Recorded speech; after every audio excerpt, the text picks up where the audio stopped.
So the first reading today is Ruth chapter 1. In the days when the judges ruled, there was a famine in the land. So a man from Bethlehem in Judah, together with his wife and 2 sons, went to live for a while in the country of Moab. The man's name was Elimelech, his wife's name was Naomi, and the names of his 2 sons were Mahlon and Chilion. They were from Bethlehem, Judah. And they went to Moab and lived there. Now Elimelech, Naomi's husband, died, and she was left with her 2 sons. They married Moabite women, one named Orpah and the other Ruth. After they had lived there about 10 years, both Mahlon and Chilion also died, and Naomi was left without her 2 sons and her husband. When Naomi heard in Moab that the Lord had come to the aid of his people by providing food for them, she and her daughters-in-law prepared to return home from there. With her 2 daughters-in-law, she left the place where she had been living and set out on the road that would take them back to the land of Judah. Then Naomi said to her 2 daughters-in-law, "Go back, each of you, to your mother's home. May the Lord show you kindness, as you have shown kindness to your dead husbands and to me. May the Lord grant that each of you will find rest in the home of another husband."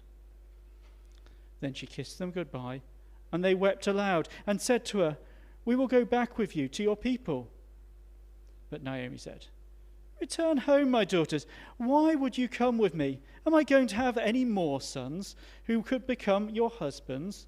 Return home, my daughters. I'm too old to have another husband. Even if I thought there was still hope for me, even if I had a husband tonight and then gave birth to sons, would you wait until they grew up? Would you remain unmarried for them? No, my daughters. It is more bitter for me than for you, because the Lord's hand has turned against me." And at this they wept aloud again. Then Orpah kissed her mother-in-law goodbye, but Ruth clung to her. "Look," said Naomi, "your sister-in-law is going back to the people and to her gods. Go back with her." But Ruth replied, "Don't urge me to leave you or to turn back from you. Where you go, I will go, and where you stay, I will stay. Your people will be my people, and your God, my God. Where you die, I will die, and there I will be buried. May the Lord deal with me, be it ever so severely, if even death separates you and me." When Naomi realized that Ruth was determined to go with her, she stopped urging her. So the 2 women went on until they came to Bethlehem. When they arrived in Bethlehem, the whole town was stirred because of them, and the women exclaimed, "Can this be Naomi?" "Don't call me Naomi," she told them. "Call me Mara, because the Almighty has made my life very bitter. I went away full, but the Lord has brought me back empty. Why call me Naomi? The Lord has afflicted me. The Almighty has brought misfortune upon me." So Naomi returned from Moab, accompanied by Ruth the Moabite, her daughter-in-law, arriving in Bethlehem as the barley harvest was beginning.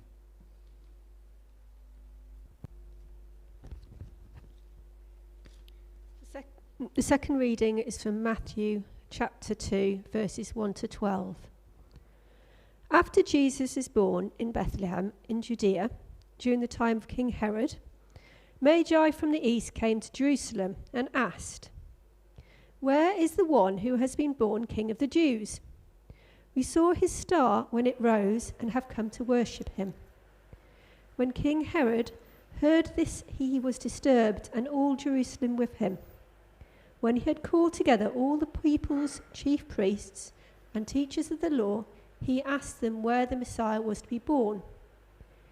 "In Bethlehem in Judah," they replied, "for this is what the prophet has written. But you, Bethlehem, in the land of Judah, are by no means least among the rulers of Judah.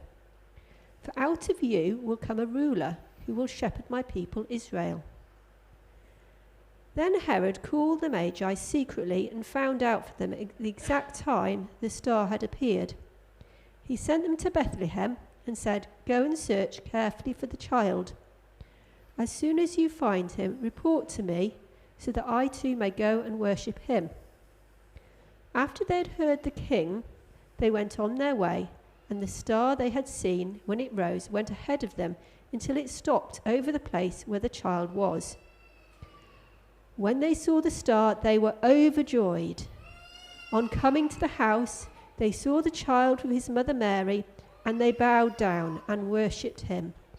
Then they opened their treasures and presented him with gifts of gold, frankincense, and myrrh.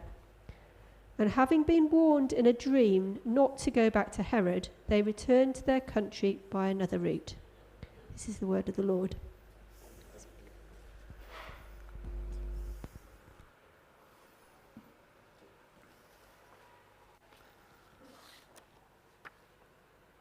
Good morning. So, this morning we've had two, admittedly quite long passages from the Bible, two different accounts from the biblical history. And at first glance, they're a bit different. And at first glance, it was a question of how are these two passages connected? Well, I think they're connected in two very important ways. The first is they are both about journeys to and from Bethlehem. And the second, and you won't be surprised to hear this, the link is Jesus. Okay? Ruth is the ancestor of Jesus, which, to be fair, gives away a bit of the end of the story. But also, and the Magi themselves were linked to Jesus because they were witnesses. They were there when Jesus was a small child to bring him gifts and to celebrate his birth.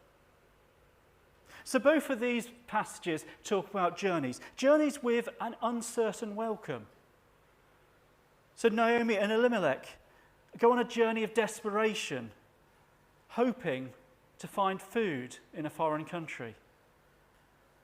Naomi returns in what I would say is a bit of a journey of despair. She's given up hope. But she journeys anyway, and Ruth is alongside her, trying to keep that hope alive. And the wise men, the Magi, go on a long journey, a journey of hope that they will find a new risen king.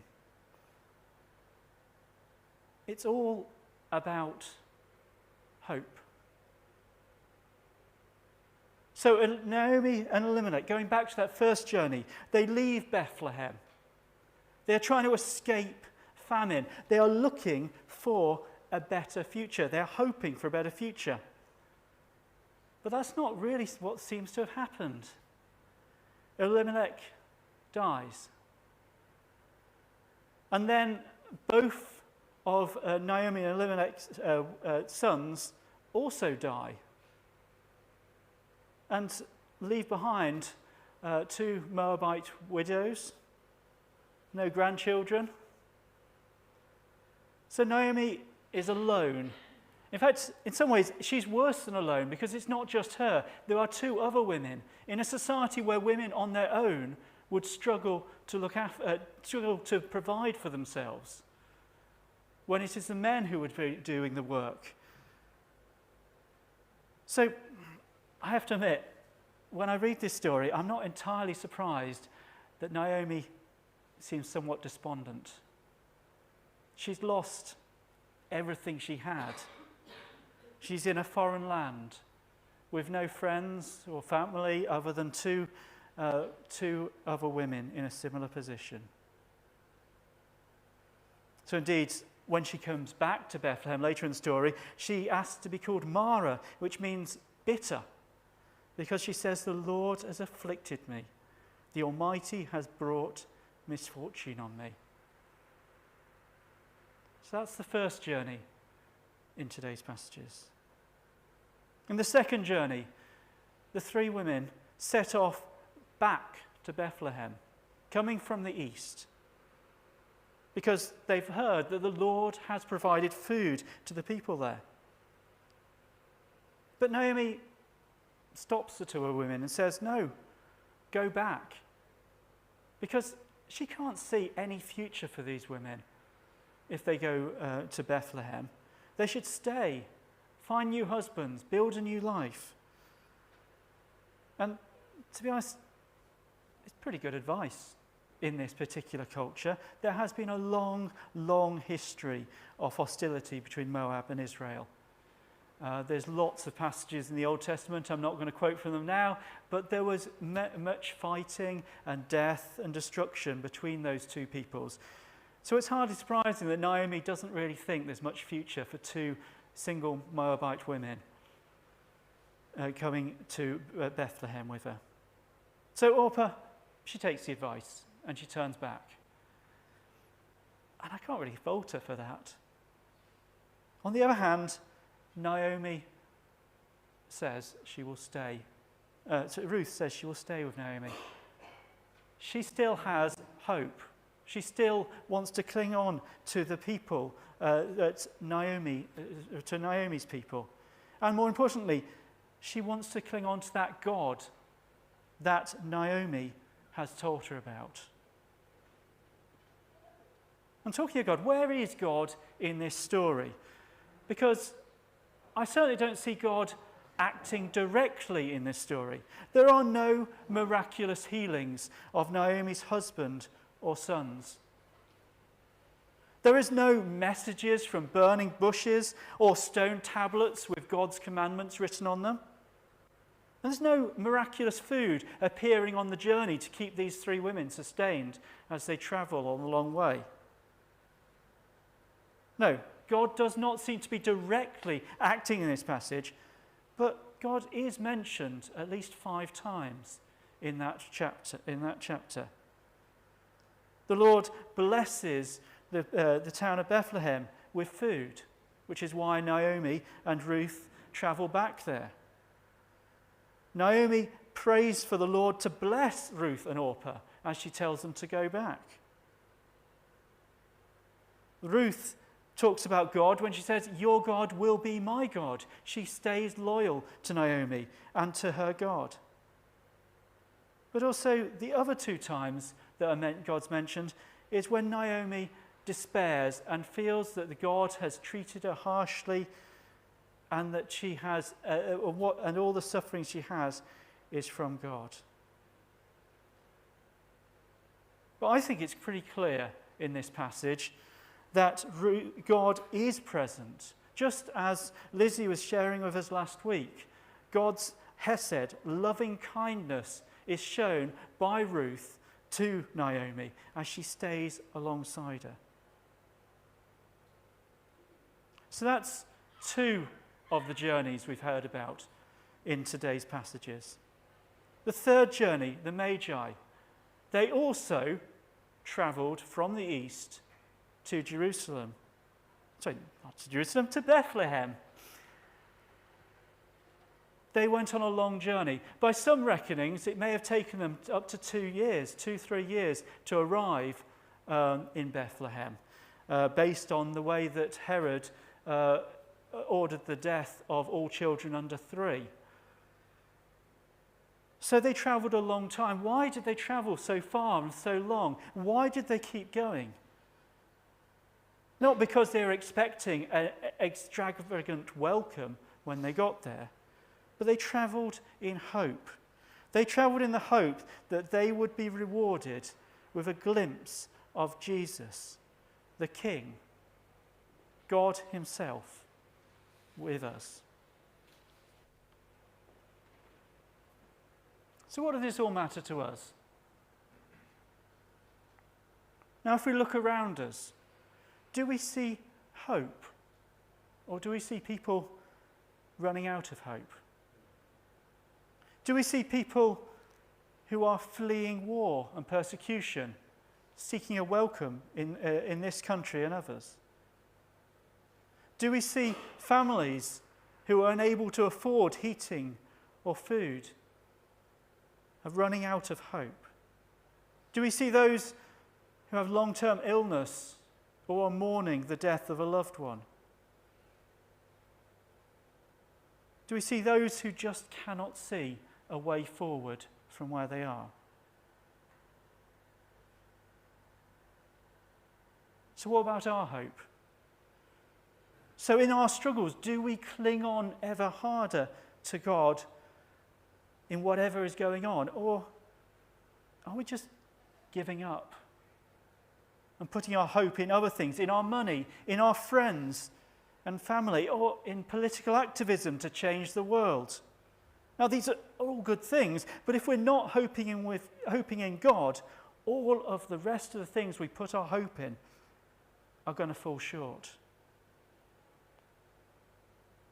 So I'm wondering, is this Lent a good time to step back and renew our hope in our God? And indeed, are there other people around us who we can share that hope with, as we see they are running out of hope for themselves? Now, whilst I was preparing this over the last couple of weeks, I've been reading about the death in prison of Alexei Navalny in Russia. And I wasn't actually aware when I read this article about some of the things that have been shared around the church group about Alexei's faith in God and how it motivated him to keep on standing up to Putin. But in this article I was reading, it spoke of some of the people who were laying flowers in memory of him, very bravely defying the Russian authorities to do so. And I just wanted to read out a few words from the very end of this BBC News article, which says, "But I tell you what struck me most when I talked to people who'd come to lay flowers. Some of them told me that despite a sense of shock, they still hoped for a better future, a different Russia. And they were clinging on to that hope, a single shaft of light in the darkness." These are people hoping for political change. However, we, like those before us, like Ruth, like the Magi, and like, as I understand it, Alexei Navalny, have a hope that is bigger than that. A hope in a God who is in control and shows loving kindness to those who seek him. So I wanted to leave with this question. Are we prepared in this Lent season to turn back to that God and renew the hope that we have in him? Amen.